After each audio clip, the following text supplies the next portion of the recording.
Aku baru tahu info ini. Piramida tertua di dunia dibangun pada zaman es terakhir. Dan aku bahkan bukan berbicara tentang Mesir. Maksudku, nenek moyang kita mungkin telah membangun piramida berusia 27.000 tahun di Jawa Barat. Gunung Padang tidak sepenuhnya tampak seperti piramida, tapi lebih merupakan gundukan dengan batu-batu besar yang berserakan di atasnya. Namun, masyarakat setempat tampaknya memujanya, dan mereka telah memujanya selama berabad-abad.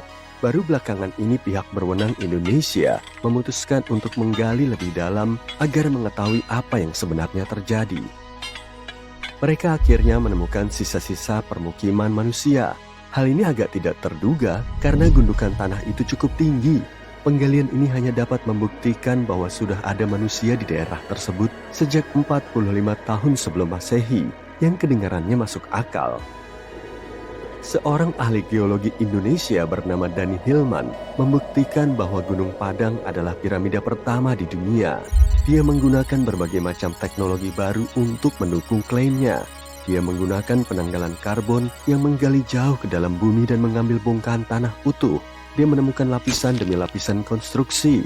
Dia seperti sedang menggali kota Roma dan menemukan bangunan-bangunan kuno yang terkubur di dalam tanah. Penelitiannya membuktikan bahwa ada gua-gua dan bahkan kamar-kamar di bawah sana yang hanya bisa berarti satu hal, keberadaan manusia.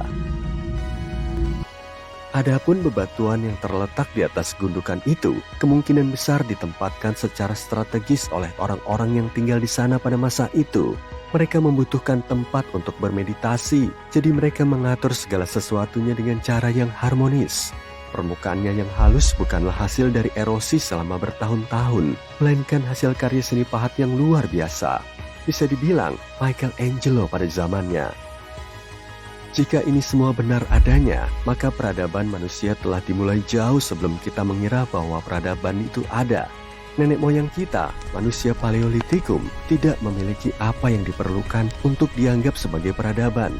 Terutama tidak memiliki alat pengetahuan untuk membangun piramida. Mereka membutuhkan banyak keterampilan tukang batu yang tidak tersedia selama zaman es terakhir. Namun, rekan-rekan Pak Dani tidak memiliki pandangan yang sama. Mereka bisa mempercayai teori Pak Dani jika saja dia menemukan bukti seperti arang dan fragmen tulang, tapi dia tidak menemukannya. Flynn Dibble, seorang arkeolog lainnya, mengatakan bahwa tanpa bukti nyata adanya aktivitas manusia, tidak ada bukti adanya piramida. Dalam kasus ini, semua data membuktikan bahwa tanah di gundukan tersebut berasal dari 27.000 tahun yang lalu. Menurutnya, batu-batu di atas gundukan tersebut tergelincir begitu saja menuruni bukit, seperti yang biasa terjadi pada batu-batu pada umumnya. Hanya masyarakat kompleks yang bisa membangun piramida berundak seperti yang mereka klaim itu. Namun, menurut Bill Farley, seorang arkeolog Amerika, tidak ada alasan untuk mempercayai bahwa ada permukiman di Indonesia selama zaman es terakhir. Sebagai informasi, masyarakat kuno tertua yang diketahui memiliki pengetahuan semacam ini mungkin berusia 11.000 tahun dan dulu mendiami wilayah Turki modern. Lihatlah, Göbekli Tepe di Turki. Bangunan ini juga bukan piramida, tapi merupakan konstruksi monolitik tertua yang dibuat oleh manusia. Pada masa Neolitikum, banyak orang yang menetap di sana dan ada buktinya. Misalnya dinding-dinding di sana dipenuhi dengan gambar-gambar pakaian kuno dan hewan-hewan liar. Hingga saat ini, gelar piramida tertua di dunia jatuh ke tangan konstruksi tiga sisi yang dikenal sebagai piramida Djoser di Mesir. Djoser terletak hanya beberapa kilometer di sebelah selatan kompleks Giza di sebuah kota bernama Saqqara. Tempat ini telah masuk ke dalam budaya populer lebih dari satu kali. Pada abad ke-18, ini menjadi fitur umum dalam lukisan-lukisan Eropa. Para pemuda dari kalangan elit budaya melakukan grand tour keliling dunia, dan Saqqara berada di urutan teratas dalam daftar mereka. Saqqara juga ditampilkan dalam permainan video game Assassin's Creed dengan representasi digital yang jauh lebih akurat daripada banyak gambar historis lainnya. Ada hal yang penting di Mesir kuno untuk membangun piramida bagi para raja guna menghabiskan akhir hayat mereka. Dan jika kamu mengira piramida Khufu adalah piramida tertua di dunia, Djoser sudah dibangun 70 tahun lebih dulu. Perkembangan teknologi baru telah memungkinkan para arkeolog untuk membuat penemuan-penemuan inovatif. Dan sebuah piramida baru, atau lebih tepatnya kuno, di Amerika Selatan mungkin akan memenangkan gelar yang diperdebatkan. Ternyata piramida juga cukup populer di Amerika di masa lalu. Di antaranya adalah piramida ikonik dari kompleks kuil Tikal di Guatemala. Piramida yang sama yang muncul di film Star Wars 4. Namun untuk menemukan piramida tertua di Amerika, kita harus pergi ke Peru. Jauh di dalam gurun Peru, para arkeolog menemukan sebuah kota metropolitan kuno yang luas yang dikenal dengan nama Caral. Pada awalnya, para peneliti percaya bahwa permukiman tersebut cukup baru karena situs ini terlalu rumit bagi teknologi kuno untuk menanganinya. Seperti yang kami katakan, Caral adalah kota gurun, seperti Las Vegas, tapi tanpa semua keramaian. Ini berarti tidak ada akses mudah ke air. Dan agar kota-kota seperti ini dapat berkembang, mereka membutuhkan sistem irigasi yang cukup besar yang membawa kita kembali ke teknologi yang kompleks. Orang-orang Peru mengejutkan kita semua dengan penemuan baru ini. Situs mereka sangat besar, penuh dengan amfiteater, rumah-rumah, dan bangunan-bangunan keagamaan. Seluruhnya mungkin terbentang seluas 370 hektar. Dan ketika para ilmuwan menguji hipotesis awal mereka dengan menggunakan penanggalan radiokarbon, mereka menemukan bahwa kota ini mungkin muncul sekitar tahun 2027 sebelum Masehi. Di situs tersebut, para arkeolog menemukan 6 piramida yang mungkin mendahului piramida yang ada di Saqqara. Sejauh yang mereka ketahui, kedua peradaban tersebut hidup berdampingan dalam periode waktu yang sama di belahan dunia yang berlawanan. Tapi karena para peneliti tidak dapat menentukan usia pasti dari piramida Caral, cukup sulit untuk menebak peradaban mana yang lebih dulu menyelesaikan piramida mereka. Seandainya saja kita punya bola kristal. Kebetulan bentuk piramida adalah sesuatu yang dapat dihasilkan oleh alam dengan sendirinya, sehingga membuat manusia modern sedikit bingung. Contoh klasiknya adalah situs Yonaguni di Jepang, yang juga dikenal sebagai Atlantisnya Jepang. Keseluruhan monumen ini berukuran sekitar 5 kali lapangan sepak bola dan setinggi bangunan 5 lantai. Para penjelajah dan ilmuwan percaya bahwa Yonaguni sudah ada sejak 10.000 tahun yang lalu. Bagi ahli geologi kelautan terkemuka Jepang, Profesor Masaki Kimura, Yonaguni adalah warisan peradaban yang hilang. Kimura telah menyelam menjelajahi reruntuhan lebih dari 100 kali selama 10 tahun terakhir. Baginya, ada tanda-tanda jelas aktivitas manusia di bawah sana. Lihatlah kolam berbentuk segitiga di permukaan monumen ini. Kimura menganggapnya sebagai bukti nyata keberadaan manusia karena cekungan berbentuk segitiga ini merupakan simbol sejarah air mancur di wilayah tersebut. Seperti yang terjadi pada banyak kasus seperti ini, tidak semua ilmuwan memiliki keyakinan yang sama. Bagi banyak orang, Yonaguni mungkin merupakan hasil erosi selama ribuan tahun. Dan fakta bahwa monumen ini terdiri dari satu batu besar membuat mereka yakin bahwa monumen ini bukan buatan manusia. Tentu saja, kolom-kolom basal yang besar ini mungkin terlihat seperti reruntuhan istana, tapi kemungkinan besar itu adalah hasil dari aktivitas vulkanik yang intens di wilayah tersebut. Dan bicara tentang formasi alam yang benar-benar terlihat seperti buatan manusia, sebuah piramida di Mars telah menjadi topik hangat akhir-akhir ini. Manusia telah berusaha keras untuk membuktikan bahwa ada kehidupan di Mars selama beberapa waktu. Tapi ada juga yang melangkah lebih jauh dengan mengatakan bahwa ada makhluk hijau atau abu-abu yang membangun piramida di planet ini untuk mencoba membangun peradaban mereka sendiri. Foto ini diambil lebih dari 1 dekade lalu oleh Mars Reconnaissance Orbiter (MRO), tapi foto ini muncul kembali baru-baru ini. Foto ini menunjukkan apa yang tampak seperti piramida bersisi 3. Beberapa orang mengklaim bahwa sisi piramida yang mulus itu bisa jadi merupakan hasil karya dunia lain. Kemudian, ilmu pengetahuan datang dan menjelaskan bahwa Mars adalah rumah bagi salah satu sistem ngarai terdalam di seluruh tata surya. Piramida yang disebut itu terletak di wilayah yang dikenal sebagai wilayah Kandor Kasma. Wilayah Mars ini memiliki banyak formasi serupa yang tidak lebih dari hasil erosi. Tidak ada hal supernatural yang terjadi di sana. Sebuah penemuan mengerikan terjadi di Mesir beberapa tahun yang lalu. Mau dengar? 16 tangan manusia dikubur dengan hati-hati di dalam 4 lubang yang menakutkan. Pada awalnya, tangan-tangan itu tidak terlihat seperti tangan manusia karena ukurannya yang tidak normal. Tapi itu benar. Anehnya hanya ada tangan kanan, tidak ada tangan kiri yang terlihat. Ternyata hal itu menunjukkan praktik ritual kuno yang kelam. Seni dan kisah Mesir kuno berbicara tentang sebuah upacara di mana para pejuang akan memberikan tangan kanan musuh mereka sebagai bukti kemenangan dan meminta emas sebagai imbalannya. Orang Mesir percaya pada kehidupan setelah kematian, jadi memotong tangan seseorang berarti kamu memotong kekuatan mereka selamanya. Menjamin kekalahan seperti ini sangat menarik bagi pihak yang menang. Di sini pertarungan terjadi antara orang Mesir melawan Hyksos yang tinggal di tempat yang dulunya dikenal sebagai Kanaan. Mesir selalu menjadi pusat dari beberapa penemuan yang mengubah sejarah, dan beberapa waktu lalu papirus ini ditemukan. Jika kita membentangkannya, ukurannya hanya sedikit lebih besar dari tinggi gedung pencakar langit. Gedung pencakar langit terkecil di dunia, maksudku, yaitu yang terletak di Wichita Falls, Texas. Ketika manusia tidak menulis di aplikasi notes mereka menulis di benda ini yang terbuat dari medula tanaman papirus. Sekitar 2000 tahun yang lalu, orang Mesir kuno menulis sesuatu yang mengingatkan kita pada sebuah buku di mana mereka menggambarkan sebagian besar tradisi pemakaman mereka dan visi mereka tentang akhirat.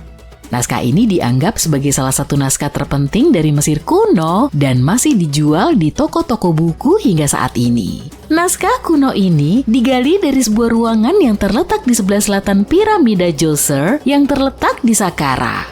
Djoser adalah piramida tertua di Mesir dan bukan piramida Giza seperti yang kebanyakan orang pikirkan. Baru-baru ini, situs Saqqara ramai dengan para arkeolog yang bersemangat yang mungkin menemukan salah satu mumi lengkap tertua di Mesir. Mereka percaya mumi yang indah dan terawat dengan baik ini adalah mumi dari seorang pria kaya. Dia ditemukan di dalam sebuah lubang yang dalam, ditutupi dengan lapisan daun emas. Ada banyak simbol yang menunjukkan bahwa dia adalah orang penting dan kaya, seperti ikat yang dia kenakan di kepalanya, gelang di dadanya, dan fakta bahwa dia dibalsam dengan jubah yang hanya diperuntukkan bagi orang-orang terbaik di Mesir. Bagian yang paling menarik dari seluruh penemuan ini adalah menemukan tempat peristirahatannya yang disegel dengan mortir seperti yang ditinggalkan oleh orang Mesir kuno 4300 tahun yang lalu. Ini mungkin terdengar aneh, tapi pada tahun 2000-an, para arkeolog menemukan piramida yang hilang. Piramida ini hilang karena mengalami kerusakan selama 4000 tahun. Saat ini kamu hanya dapat melihat dasarnya saja. Ini adalah situs yang cukup penting di zaman kuno. Dikatakan bahwa di sekitar area piramida, orang-orang kuno mengadakan upacara khusus di mana para imam besar akan membawa mumi sapi jantan suci. Berikut ini adalah fakta menarik. Orang Mesir kuno percaya bahwa banteng Apis adalah penjelmaan duniawi dari dewa kota Memphis dan dihubungkan dengan ritual kesuburan. Tapi bukan sembarang banteng Apis, mereka harus berwarna hitam dengan satu tanda putih di antara tanduknya dan memiliki banyak karakteristik yang sangat spesifik. Mereka dipilih oleh para pendeta setempat dan dihormati sampai mereka meninggal. Setelah itu mereka dimumikan dan dikuburkan di galeri bawah tanah.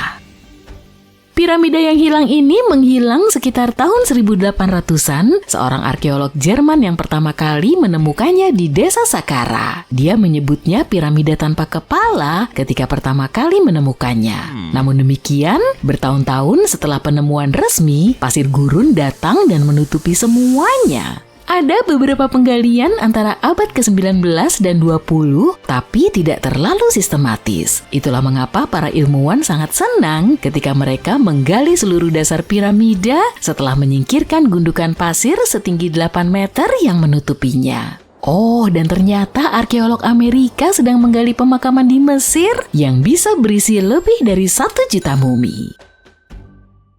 Sejauh ini, para arkeolog telah menggali sekitar 1.700 mumi. Salah satu perbedaan utama dari mumi Mesir klasik lainnya adalah bahwa mereka bukanlah raja dan Fir'aun. Mereka adalah rakyat jelata yang kemungkinan besar hidup sekitar 1.500 tahun yang lalu saat Mesir dikuasai oleh Kekaisaran Romawi dan Bizantium. Nama pemakamannya keren, Jalan Kerbau Air. Siapa tahu kamu ingin mengunjunginya pada perjalananmu berikutnya. Selain banteng dan kerbau, orang Mesir kuno juga menyukai babon. Apakah kamu melihat sebuah pola di sini?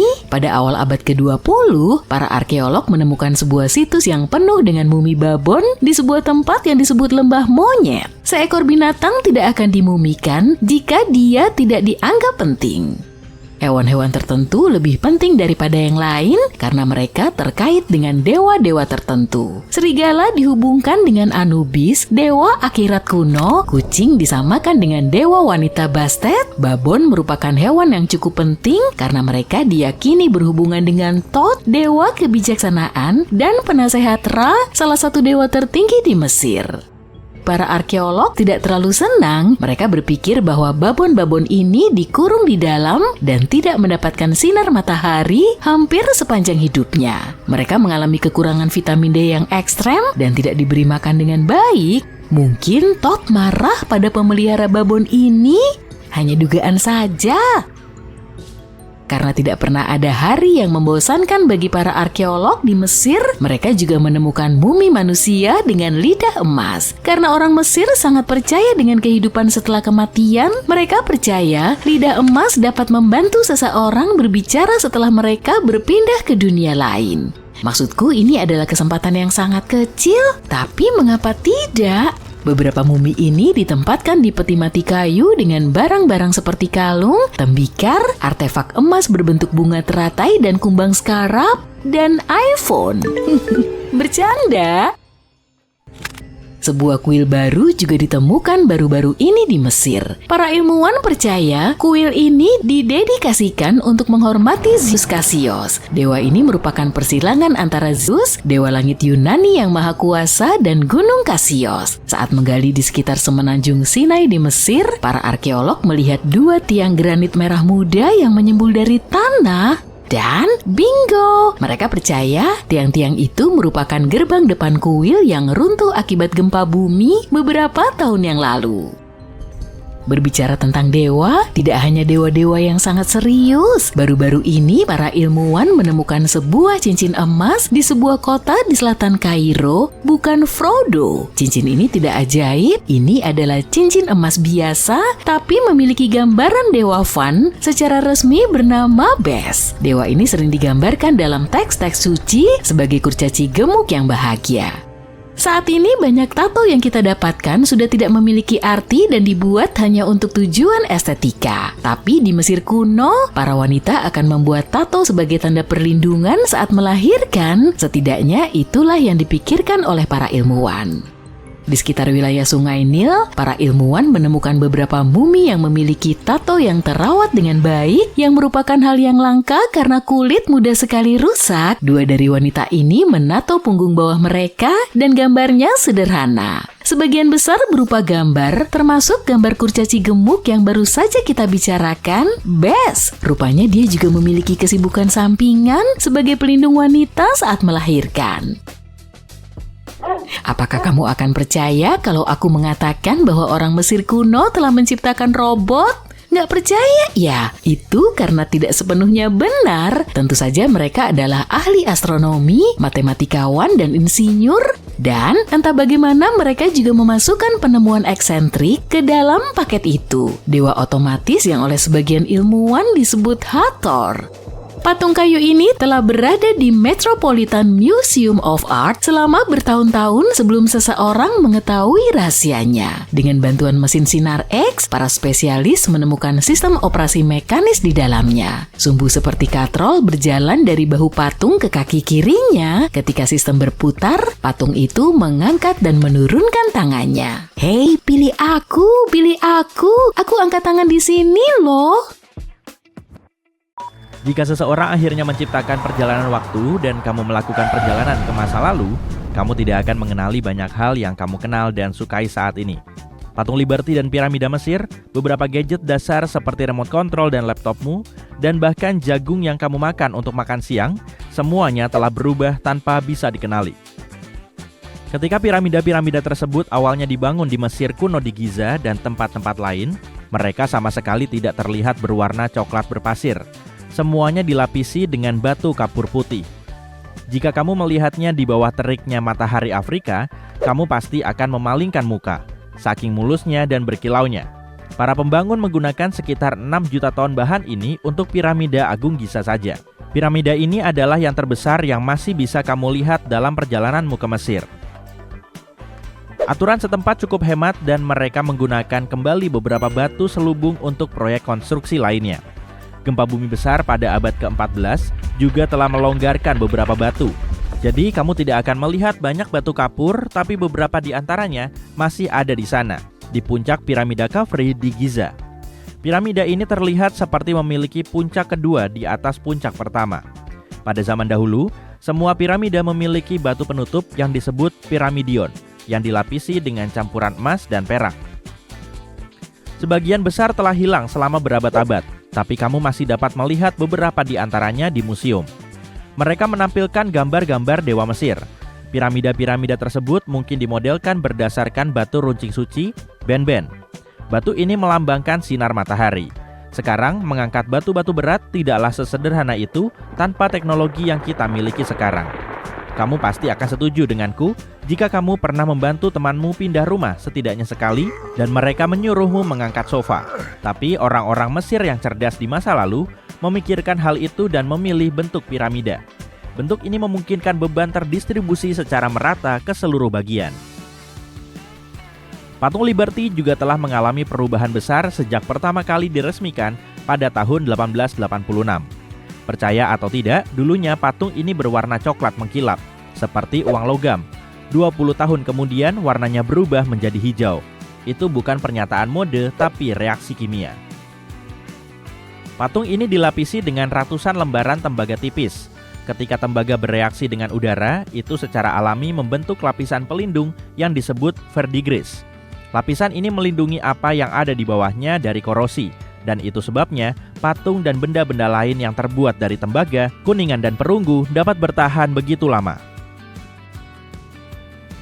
Ketika Lady Liberty pertama kali berubah warna menjadi hijau, orang-orang yang berwenang memutuskan untuk mengecatnya. Saat itu masih jauh sebelum adanya media sosial. Jadi kamu tidak bisa begitu saja memberikan komentar marah di bawah tulisan yang menjelaskan ide tersebut. Tapi mereka menulis tentang hal itu di koran-koran lokal dan publik tidak menyukai ide tersebut. Kemudian Times mewawancarai produsen tembaga dan perunggu dan dia menegaskan bahwa mereka tidak boleh mengecat ulang karena menghilangkan lapisan pelindung berarti menghancurkan patung tersebut. Selama bertahun-tahun, banyak orang yang menyarankan untuk mengecat Lady Liberty beberapa kali, namun tidak ada yang pernah melakukannya. Gak tahu kalau kamu, tapi aku tidak bisa membayangkan si Lady itu dengan warna lain, jadi kurasa itu lebih baik. Apakah kamu menyukai pisang seperti aku? Lain kali saat kamu menikmati pisang yang berair dan lembut, ingatlah bahwa kamu harus berterima kasih pada pembiakan selektif untuk teksturnya. Pisang liar yang asli memiliki banyak biji yang besar dan keras, dan daging buah yang tidak terlalu lezat. Dan hey, siapa yang tidak suka semangka yang manis? Semangka memiliki sejarah lebih dari 5.000 tahun, dan dulunya memiliki daging buah yang pahit, berwarna putih kekuningan dan sangat sulit untuk dibuka. Pembiakan selektif menyelamatkan lagi, dan semangka menjadi jauh lebih manis. Ilmuwan Jepang melangkah lebih jauh dan menciptakan versi tanpa biji. Nenek dari jagung adalah rumput Meksiko yang disebut teosinte. Biji-biji pada rumput ini berukuran kecil dan sulit didapat. Para petani dari ribuan tahun yang lalu hanya menyimpan benih dari tanaman yang lebih besar atau lebih enak, atau dengan biji yang lebih mudah digiling.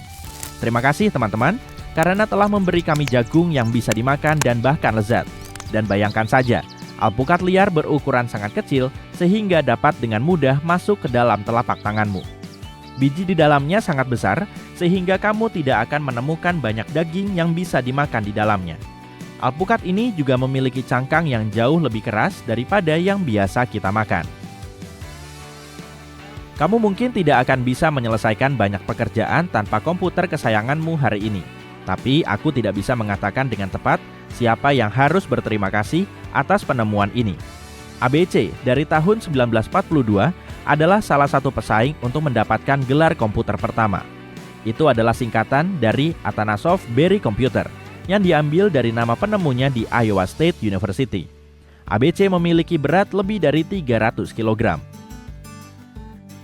Ya, komputermu pasti jauh lebih ringan dari itu. Alat besar itu terdiri dari sekitar 300 tabung vakum dan memiliki drum yang berputar, sedikit lebih besar dari kaleng cat yang memiliki kapasitor kecil di atasnya. Kapasitor adalah alat yang dapat menyimpan muatan listrik seperti baterai. ABC dapat memecahkan masalah dengan 29 variabel yang berbeda untuk membantu para ilmuwan menghemat waktu. Seperti komputer modern, ABC menggunakan digit biner 1 dan 0 untuk mewakili semua angka dan data.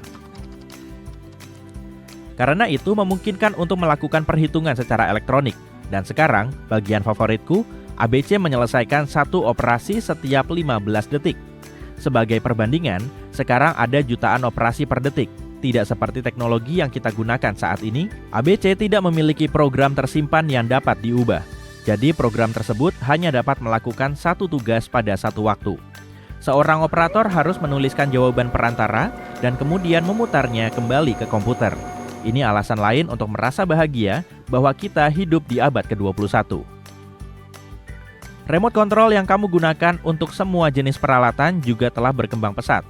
Nikola Tesla yang memberi kita arus bolak-balik merancang salah satu remote control nirkabel pertama pada tahun 1898. Dia menamai penemuannya teleautomaton dan mendemonstrasikannya pada sebuah perahu miniatur yang dikendalikan oleh gelombang radio.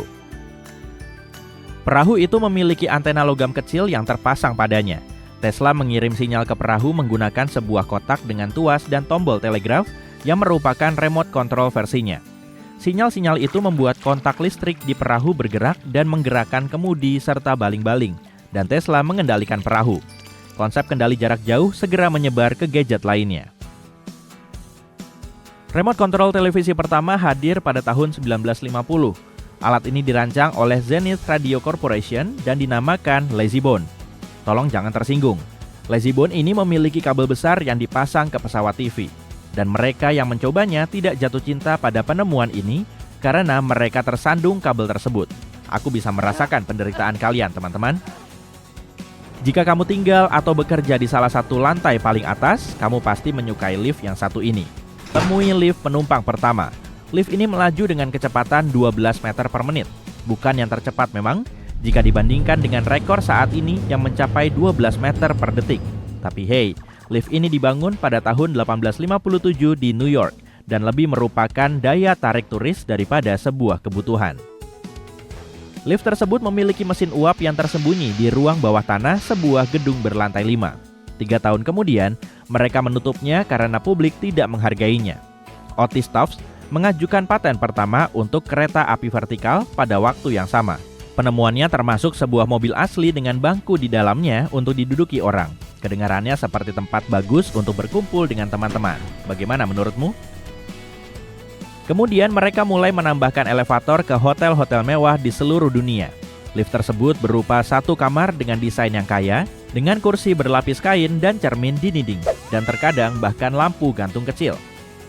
Ada operasi wajib yang akan menutup pintu dan lift akan mulai menanjak dengan sangat lambat. Gayanya lebih besar daripada kecepatannya. Jadi kurasa aku akan memilih tangga saja. Salah satu tempat paling misterius yang belum dieksplorasi di bumi berada di depan mata. Ini adalah salah satu monumen buatan manusia yang paling agung. Keajaiban dunia kuno menyembunyikan rahasia yang masih belum bisa dipecahkan para ilmuwan dan arkeolog. Inilah Sphinx Agung Giza di Mesir. Patung singa raksasa berkepala manusia ini dipahat di batu sekitar 4.500 tahun yang lalu. Ilmuwan masih belum tahu tanggal pasti pembuatannya, siapa pembuatnya, serta tujuan dibuatnya. Ada banyak asumsi dan teori, tapi belum ada yang bisa dipastikan. Kebanyakan orang telah melihat patung megah ini baik dalam foto maupun di dunia nyata, tapi hampir tak ada yang tahu apa yang tersembunyi di bawahnya. Patung Sphinx dipahat pada sebuah batu kapur tunggal. Patung itu dicat, sisa pigmen warna di permukaannya membuktikan hal ini. Di zaman dahulu sekali, Sphinx tampak jauh lebih warna-warni dan cerah dibanding yang kita lihat sekarang.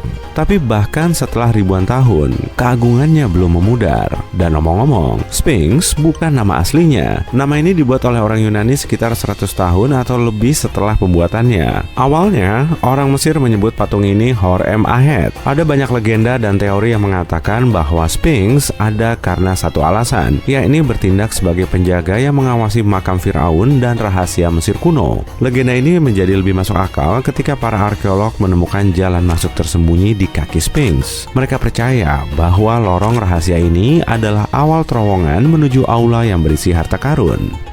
Kamu bisa menemukan banyak artikel di internet yang mengatakan bahwa Sphinx menyembunyikan Hall of Records, yakni semacam perpustakaan tempat penyimpanan pengetahuan kuno dan rahasia.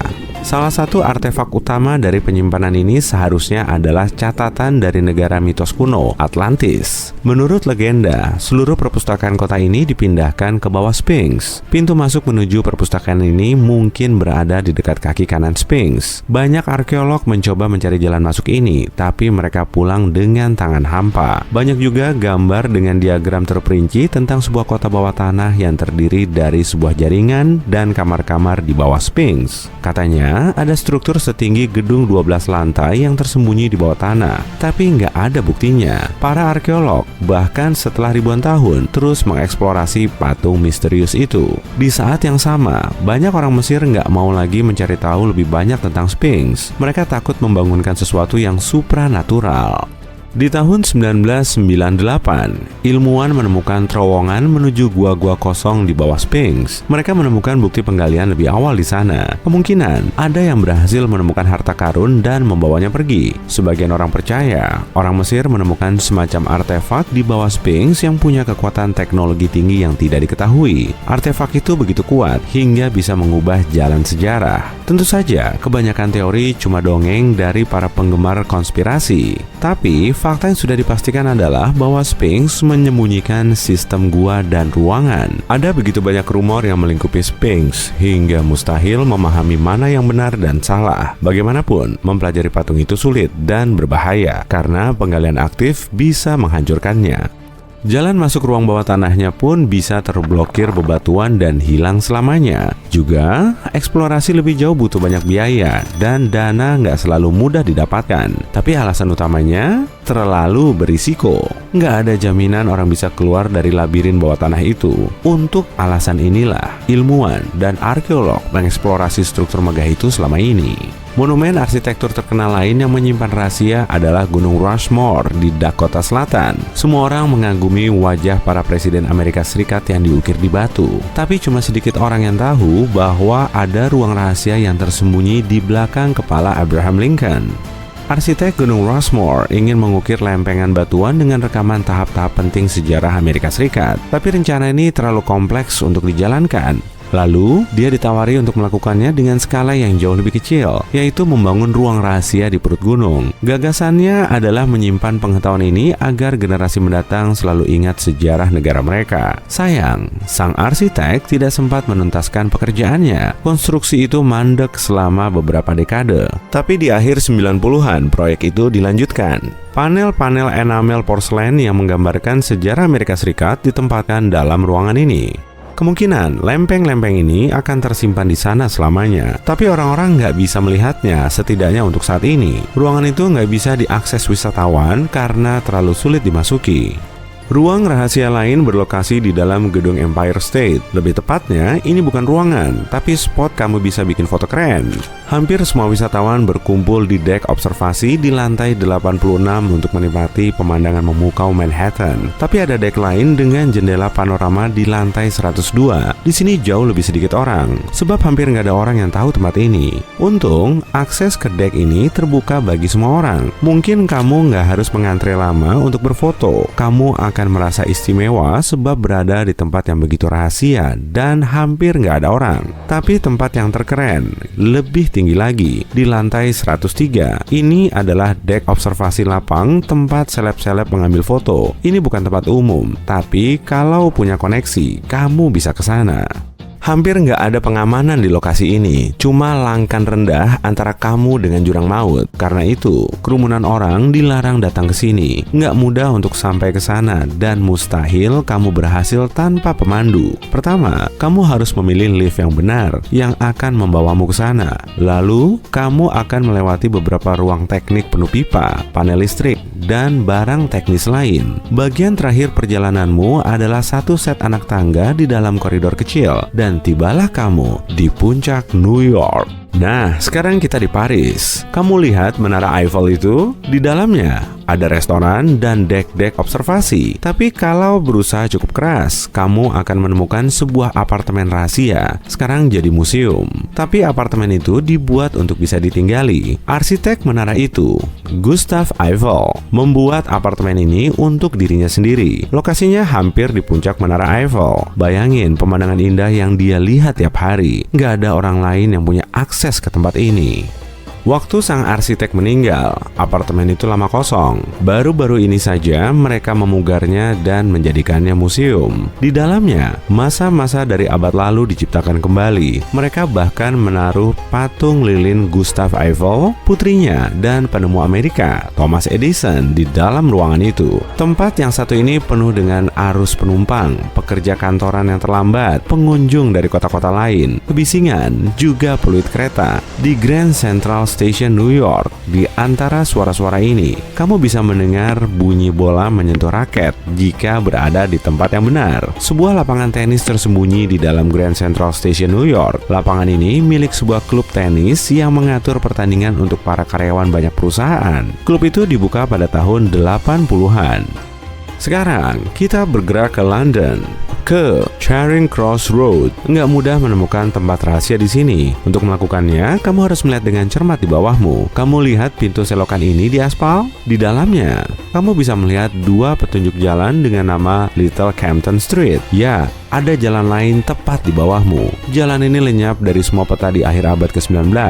Charing Cross Road dibangun di atasnya. Pelang tanda pengenal yang kamu lihat adalah bagian dari terowongan rekayasa tua. Ada tempat menarik lainnya di London, berlokasi di sudut tenggara Trafalgar Square. Sekilas pandangan, kelihatannya kayak tiang lampu tebal, tapi terlalu banyak wisatawan berlalu lalang. Kamu menghampiri tiang itu dan sadar bahwa seseorang bisa dengan mudah masuk ke dalamnya. Tiang lampu itu bukan milik tukang listrik, tapi petugas polisi. Ya, ini adalah kantor polisi terkecil di dunia. Dibangun pada tahun 1930-an dan dipakai sebagai pos pengamatan. Petugas harus duduk di sana bergantian dan mengawasi Trafalgar Square yang selalu menarik banyak pencopet dan segala macam kejahatan lain.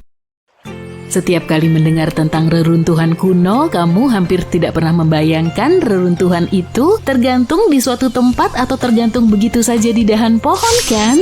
Faktanya, untuk sebagian besar artefak kuno yang telah kita pamerkan di museum di seluruh dunia, para arkeolog melakukan penggalian yang cukup mengesankan. Kita tahu bangunan bisa menghilang seiring berjalannya waktu jika tidak dirawat dengan baik. Terkadang kita perlu menggunakan kembali beberapa bahan bangunan sehingga konstruksi yang lebih tua mungkin dikorbankan dalam prosesnya. Di lain waktu, rumah-rumah ditinggalkan dan begitu terpapar elemen-elemen di permukaan seperti hujan atau sinar matahari, rumah-rumah itu tidak bertahan. Beberapa rumah akan hancur begitu saja karena erosi, jadi satu-satunya cara agar sebuah karya arsitektur dapat bertahan dalam ujian waktu adalah jika karya tersebut terkubur jauh di dalam tanah. Jadi, gimana bangunan-bangunan itu bisa terkubur? Ya, itu sebenarnya karena kesalahan sendiri. Kota-kota kuno punya kebiasaan untuk menaikkan permukaan tanah secara bertahap seperti anak kecil yang menambahkan topping pada es krim sundae. Pemukiman ini selalu sibuk mengumpulkan makanan dan bahan bangunan untuk mengimbangi populasi yang terus bertambah. Tapi, siapa sih yang sempat mengurusi limbah dan sampah? Hal ini tidak termasuk dalam daftar tugas mereka pada masa itu. Jadi ketika harus membangun rumah baru, peradaban kuno merasa lebih mudah untuk menghemat keringat dan air mata dengan menumpuk reruntuhan dan membangun tepat di atasnya. Tapi bukan itu aja, sungai-sungai juga terkadang meluap dan menimbun lapisan sedimen di dasar kota yang semakin mengubur konstruksi kuno tersebut. Dan di daerah kering seperti gurun pasir, di mana angin suka memamerkan tarian pasir dan debunya, pastilah sulit untuk menjaga kebersihan bangunan. Salah satu contoh konyolnya adalah Sphinx yang kepalanya terkubur di dalam pasir sampai sekelompok arkeolog menemukannya pada tahun 1817. Beberapa kota kuno akhirnya tertimbun karena ditinggalkan. Dengan berkurangnya aktivitas manusia untuk mengendalikan perkembangan, benih tanaman pun tumbuh di mana-mana. Tumbuh-tumbuhan ini melahap karbon dioksida dari udara dan berkembang menambah lebih banyak lapisan lagi ke tanah. Akar-akar yang nakal itu bahkan memutuskan untuk menstabilkan tanah yang terbuat dari bahan tanaman yang membusuk, menciptakan lapisan demi lapisan kebaikan tanah. Ini seperti proyek DIY terbaik yang dilakukan oleh Ibu Pertiwi dengan tanaman sebagai penolong setianya. Tindakan menggali rahasia peradaban kuno bukan hanya tentang menemukan dunia yang hilang, ini juga merupakan pencarian besar untuk mengungkap harta karun di balik lapisan sejarah. Tapi, gimana para arkeolog tahu di mana harus menggali jika semuanya tertutup lapisan demi lapisan sedimen, puing-puing, dan akar tanaman? Mereka pasti memiliki semacam sistem yang mereka andalkan sebelum memulai proyek baru. Sebagai permulaan, mereka tidak selalu menyarankan penggalian arkeologi di lokasi tertentu. Oke, yuk kujelasin. Katakanlah kamu adalah seorang kontraktor dan kamu ingin membangun sebuah kompleks apartemen baru yang mewah di kotamu. Namun, beberapa peraturan daerah memiliki persyaratan tertentu sebelum proyekmu bisa dimulai. Misalnya sebelum mulai membangun di atas bidang tanah, kontraktor mungkin perlu membawa spesialis untuk memeriksa tanahnya. Orang-orang pintar ini bisa arkeolog, ahli geologi, atau ahli paleontologi, dan mereka perlu mengawasi berbagai hal selama pembangunan. Jika ada artefak atau ekofak, istilah keren untuk sisa-sisa organik yang ditemukan, para ahli ini akan menggali dan mempelajarinya. Tapi gimana dengan situs yang tidak ada hubungannya dengan bulldozer dan topi kuning? Para arkeolog punya banyak trik untuk menemukan situs-situs kuno. Mereka menyelami catatan bersejarah dengan cara detektif. Dengan mengendus dokumen dan peta lama, mereka dapat menyusun teka-teki aktivitas manusia di area tertentu. Jika sebuah situs pernah dikunjungi, maka akan lebih baik lagi. Menemukan catatan penggalian masa lalu atau catatan sejarah dapat memberikan arkeolog banyak informasi tentang kemana harus melanjutkan perburuan harta karun mereka. Sebelum para arkeolog mulai mengayunkan sekop, mereka akan melakukan misi pemindaian visual. Berbekal sistem kisi-kisi, mereka akan berjalan-jalan di sekitar lokasi, mengawasi setiap artefak yang mungkin bersembunyi di bawah lapisan atas bumi. Mulai dari peralatan batu tanah, hingga kaca bersejarah, dan bahkan tempat pembuangan sampah kuno. Iya, itu juga berharga loh. Para penjelajah yang bermata tajam ini dapat melihat tanda-tanda aktivitas manusia lebih cepat daripada kebanyakan orang. Jika mereka menemukan tanah bangsal, ini adalah istilah keren untuk tempat pembuangan sampah, mereka tahu pasti bahwa manusia pernah menyebut tempat ini sebagai rumah.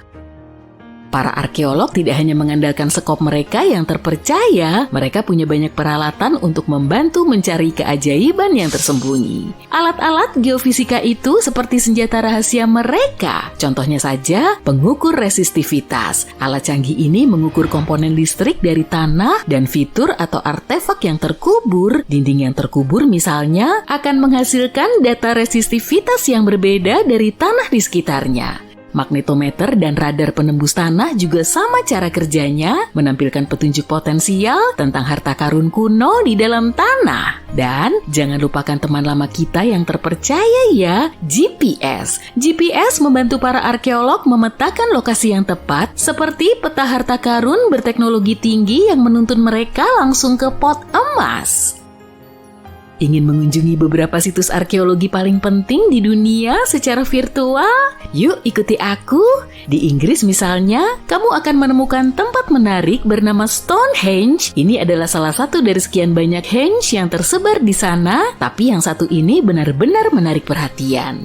Bayangin batu-batu besar dan kuno berdiri tegak dan gagah, tersusun dalam bentuk lingkaran unik di bagian luar dan tapal kuda di bagian dalam, dengan beberapa batu yang lebih kecil sebagai pelengkap. Dan tahu nggak, batu-batu yang menakjubkan ini sudah ada sejak lebih dari 5.000 tahun yang lalu. Benar-benar sekokoh batu. Nah, disinilah letak menariknya. Menurut cerita rakyat setempat, penyihir legendaris Merlin mengayunkan tongkat sihirnya dan puff, dia memindahkan batu-batu besar ini jauh-jauh dari Irlandia. Rupanya beberapa raksasa telah mengumpulkannya di sana, tapi Merlin memutuskan kalau batu-batu itu akan terlihat jauh lebih baik di lokasi barunya. Yang lain mengira itu hanyalah sisa-sisa reruntuhan bangunan spiritual Romawi kuno.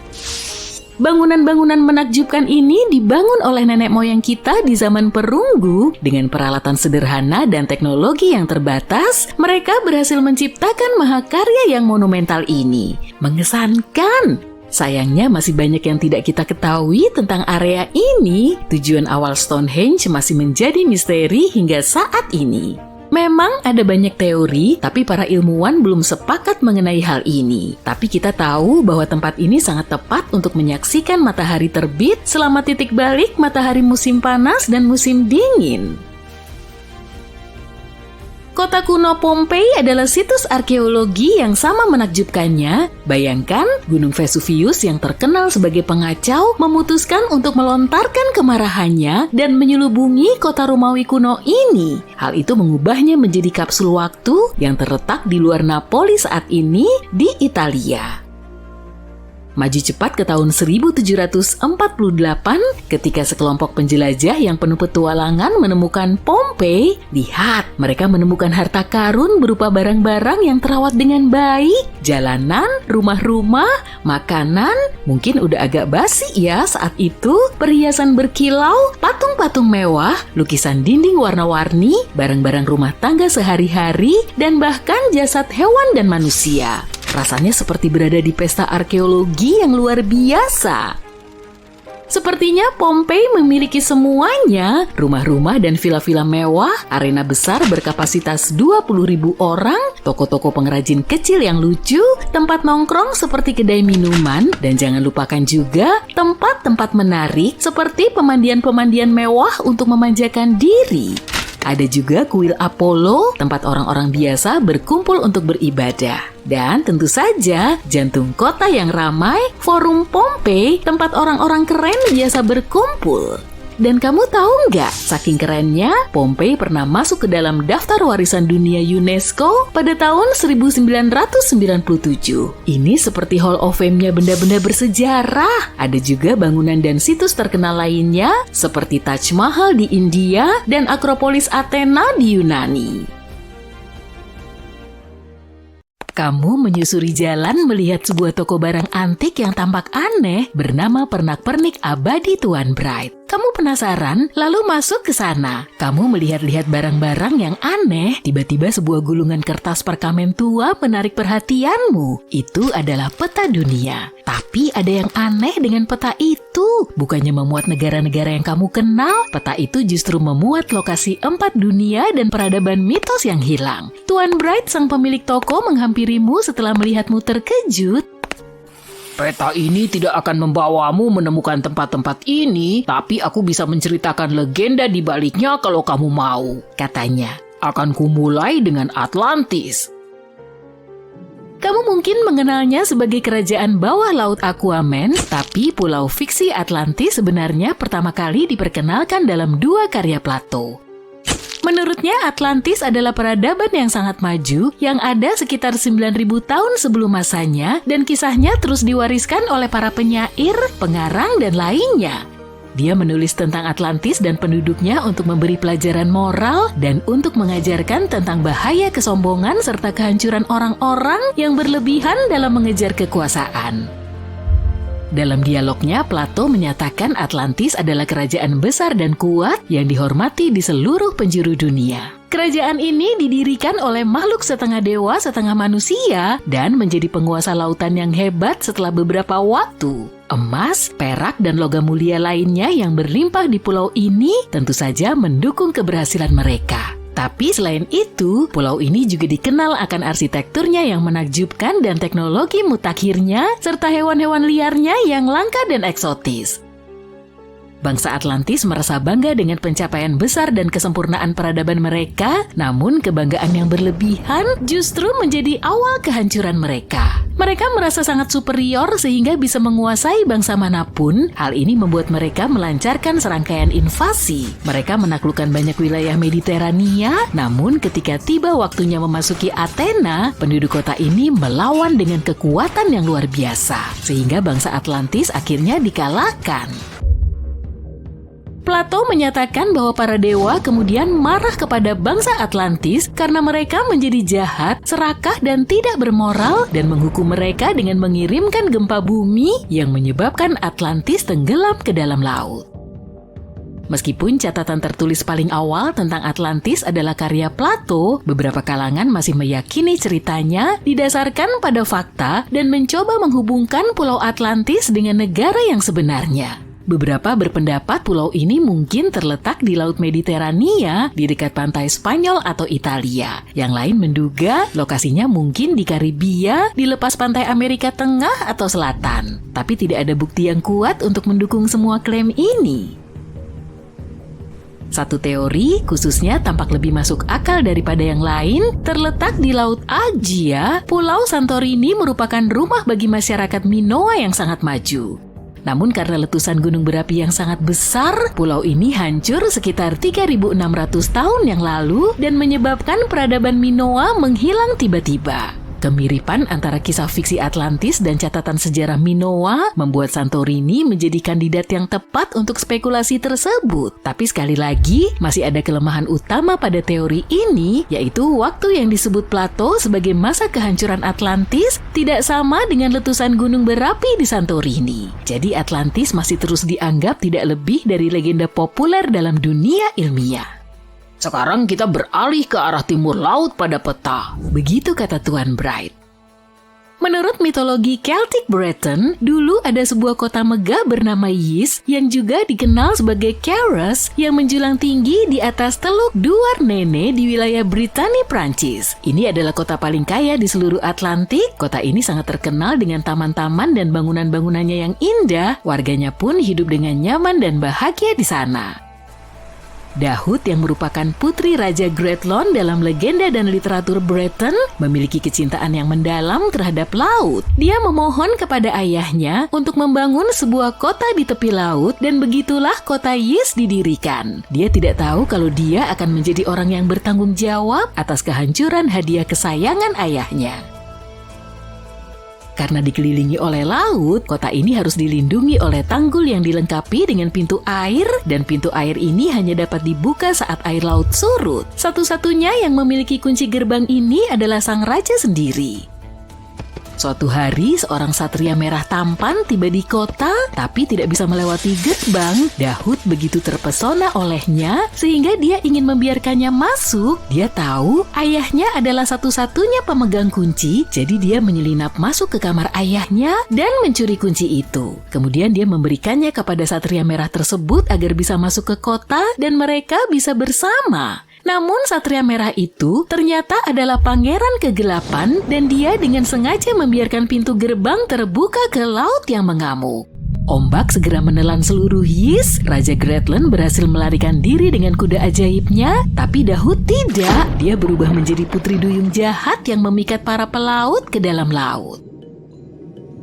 Saat ini jika kamu pergi ke Quimper, sebuah kota di Brittany sebelah barat laut Prancis, kamu bisa menemukan patung Raja Gretlon yang menunggangi kudanya. Meskipun kota Yis hanyalah legenda, penduduk lokal pantai Brittany percaya bahwa pada hari-hari ketika air laut tenang, kamu masih bisa mendengar dentang lonceng kota dari dalam laut kalau kamu mendengarkannya dengan seksama.